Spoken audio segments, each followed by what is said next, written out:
Today at Tees Components we're formally opening our new training facility. This has been several months in the making. We've invested over £100,000 in new equipment, in refurbishment, and we're just absolutely delighted to be able to finally open this facility and create new jobs for apprentices. So really what we're trying to get to is having lots of different workstations for our apprentices to be able to train and work independently. I'm absolutely enthralled by what they're doing. This is about the future. This is about our young people getting the skills that they need in order to go forward, not just within Redcar and Cleveland, but across the Tees Valley, that we need these skilled young people.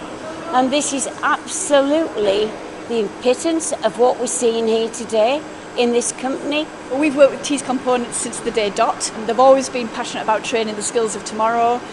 Just in the last 5 years, they've taken 50 apprentices and work experience placements. They take them all on at the end of their apprenticeships, so it's a great company that loves to employ local labour and is always looking to innovate the way that they train and develop their staff.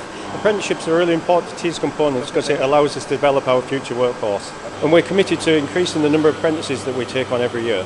As a result, we want young people to put their CVs in so we can fill the places that we've got at Tees Components.